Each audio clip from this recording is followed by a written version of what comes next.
आज रामकृष्णा नगर थाना में जो सरकार के द्वारा 3 नए कानून को जो लागू की गई है, उस तीनों कानून के बारे में यहाँ के थाना एसएचओ जो अभी वर्तमान में है, वो विशेष तौर पर बता रहे हैं कि जो सरकार के द्वारा 3 नए कानून का प्रावधान जो सरकार के द्वारा किया गया है, उसमें जनता के हित में कितनी फायदा है और कितना सही तरीके है या नहीं, उसके बारे में हमारे जो रामकृष्णा नगर थाना के एसएचओ हैं वो बता रहे हैं विशेष तौर पर कि क्या क्या प्रावधान 3 नए कानून में किया गया है। आज से 3 नए कानून का प्रावधान सरकार के द्वारा, प्रशासन के द्वारा लागू की गई है।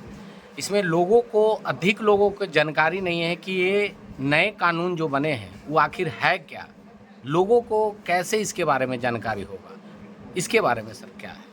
लोगों को जानकारी के लिए हम लोग आज भी एक जनसभा का आयोजन किए थे, जिसमें सभी को कानून के बारे में, कानून में क्या बदलाव हुए हैं, पहले क्या था, अभी क्या है, क्या चल रहा है, इन सब के बारे में बताया गया था।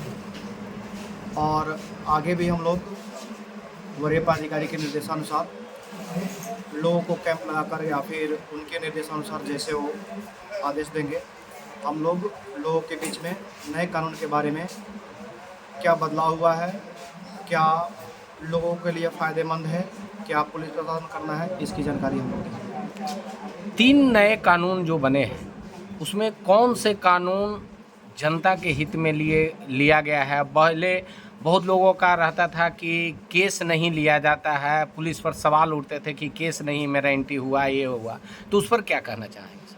अब आम जनता को केस करने के लिए चिंता की कोई बात नहीं है, वो जहाँ रहेंगे वहीं से एफआईआर कर देंगे, उनको थाने जाने की ज़रूरत नहीं है। जैसे हम दिल्ली में हैं तो पहले रामकृष्ण नगर थाना में अगर केस करना है तो रामकृष्ण नगर थाना आना पड़ता था, लेकिन वहाँ से ही एफआईआर कर देंगे। सबसे बड़ी बदलाव है लोगों के लिए कि किसी के चक्कर लगाने की ज़रूरत नहीं पड़ेगा, आपको एफआईआर घर बैठे ही हो जाएगा। एफआईआर ऑनलाइन लोग कर देंगे, लेकिन वो सत्यता कैसे होगी उसकी? मान लीजिए कि हम दिल्ली में हैं और दिल्ली से एफआईआर कर दिए, तो क्या उस एफआईआर पर अनुसंधान प्रशासन करना चालू कर देंगे या फिर जो एफआईआर करेंगे उसको पुनः थाना में आके या कुछ एफिडेविट या सिग्नेचर करना होगा? हाँ, जैसे आप एफआईआर कर दिए, आपका एफआईआर लॉन्च हो जाएगा, लेकिन 3 दिन के अंदर आकर के आपको उस पर साइन करना होगा। और आपको एफआईआर करने के जो दिक्कत होते थे, किसी का एप्लीकेशन पता ही नहीं चलता था कि कहाँ हो गया, क्या हो गया, किसी का एप्लीकेशन आया तो उस पर एफआईआर नहीं हुआ।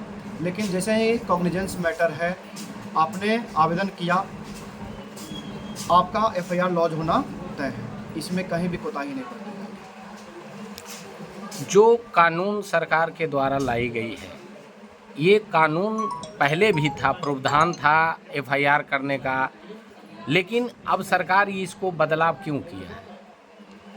बहुत ऐसी चीज़ें थी जो बहुत पुराने ज़माने से चलते हुए आ रहा था। जैसे हमारा आईपीसी 1860 से चलते आ रहा था, अभी हमारा सीआरपीसी 1973 से चलते आ रहा है, एविडेंस एक्ट 1872 से चलते हुआ आ रहा है। तो इसमें बहुत ऐसी चीज़ें थी जिसके बदलाव ज़रूरी था।